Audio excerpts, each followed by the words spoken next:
Hello everyone, আসসালামু আলাইকুম। কেমন আছেন সবাই? কি করব বলেন, আর কিছু বলার ভাষা নাই। আমি বিদ্যুতের যে অবস্থা করতেছে সেটা আসলে সহ্য করার মতো না। আজকে আমি খুব সুন্দর সুন্দর ভিডিও নিয়েছিলাম, 8-9 মিনিটের আমি আপলোড দিয়েছি, কিন্তু আমার ভিডিওটা আপলোড হয় নাই। বিদ্যুৎ আসার পর দেখলাম আমার ভিডিওটা আপলোড হয় নাই। তারপর আবার শর্টসের থেকে আমি আবার গ্যালারি থেকে ভিডিওটা আপলোড দেওয়ার পর মনে করছি আপলোড হয়ে যাবে, গ্যালারি থেকে ডিলিট করে দিয়েছি। তারপর আবার শর্টসের থেকে ক্লিপগুলো নিয়ে কোনো রকমে ক্লিপগুলো আজকে উল্টা উল্টা, ভালো দেখা যাবে না ভিডিওটা। আমি কোনো রকমে একটু ভিডিওটা নিয়েছি আর কি। সকালে শরীরটা প্রচুর খারাপ ছিল, এর জন্য একটু নুডলস আর চা করে দিয়েছিলাম ঝটপট ছেলেকে। তারপর তো বাজারে গিয়েছিলাম। আমি কাউকে ফোন দিয়ে ডিস্টার্ব করি নাই যে আমার কিছু প্রয়োজন। তারপরে যেতে যেতে প্রায় 11টা, 11:30, 10-এর দিকে বাসা থেকে বেরিয়েছিলাম। 11:30 বেজে গিয়েছিল। ওই টাইমে যে আমি ভালো কিছু পাই নাই বাজারে, এর জন্য সেভাবে কিছু আনতে পারি নাই।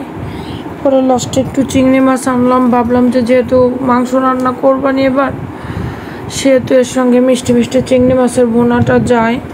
তাই এক পদের মাছ আর একটা মুরগি নিয়ে আর টুকিটাকি কিছু বাজার টাজার ছিল, এগুলো নিয়ে আমি চলে আসি। আর মিল্ক বিটার দুধ আনতে অনেকে কোম্পানিতে যায়। এগুলা আমাদের এইখানে 2-3টা দোকানে আছে, আমি আজকে খোঁজ পেয়েছি, তারপর সেখান থেকে নিয়ে আসলাম। দেখেন, এই যে মাত্র বিদ্যুৎ আসলো, আসার পরে ভিডিওটার ক্লিপগুলো না দেখে আমার মনটা অনেক খারাপ হয়ে গিয়েছে। আর গরমে যে অবস্থা, জানি না কিভাবে ঘুমাবো, আসলে ভালো লাগে না, বুঝছেন। আর আমি প্রতিদিন যখন ভিডিও দেব তখন বাসার সামনে কুকুরগুলো আরও যেন গলার জোর বেড়ে যায়।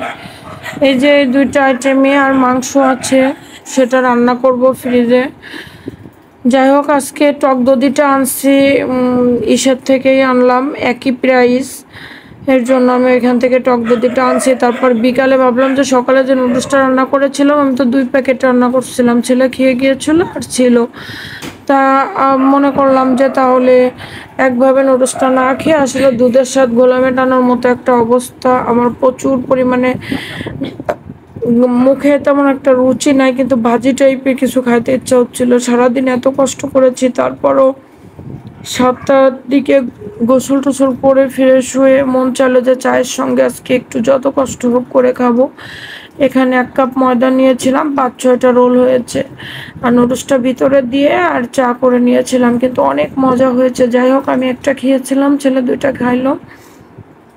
আর আজকে তো বাজার থেকে ফেরার পথে আমি মারাই গিয়েছিলাম। যাই হোক, অনেকের পথ পরিষ্কার হয়ে যেত, তা সেটা হলো না, সেটা তাদের জন্য দুর্ভাগ্য। আসলে আমার 20 টাকা দিয়ে পরে তেমন কোনো বাজার না, তারপরেও আমার যে 2 কেজি ওজনে কিছু একটা উঠায় আমি আনবো, এই ক্ষমতাটুকু ছিল না। প্রচুর প্রেশার বেড়ে গিয়েছিল, হাত পা ছেড়ে পুরো শরীর থেকে ঘাম দরদর করে নামতেছিল। যাই হোক, হঠাৎ করে শরীরটা খারাপ হয়ে গেছিল।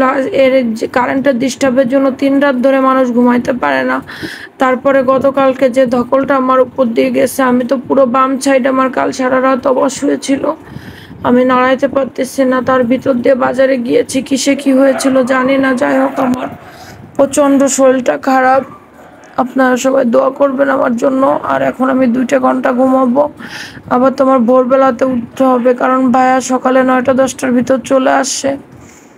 এর জন্য সকালে নাস্তা করে, নইলে তো একটু দেরি করে রান্না করলে সমস্যা হয় না। আর আমার ডাইন হাতের কবজিটা এতটা ফুলে আসছে, মানে আমি কিভাবে যে খুন্তি ধরে নাড়াবো, এটা আমার জন্য অনেক কষ্ট। তারপরেও পারতে হবে, করতে হবে, যেহেতু কিছু করার নাই, খেতে আমার প্রয়োজনেই আসছে। যাই হোক, ভালো থাকবেন সবাই, সুস্থ থাকবেন, আল্লাহ হাফেজ। আর কিছু বলতে পারছি না, একটু 2টা ঘন্টা নিজেকে রেস্ট দিব, তারপর আবার কাজে লেগে পড়তে হবে।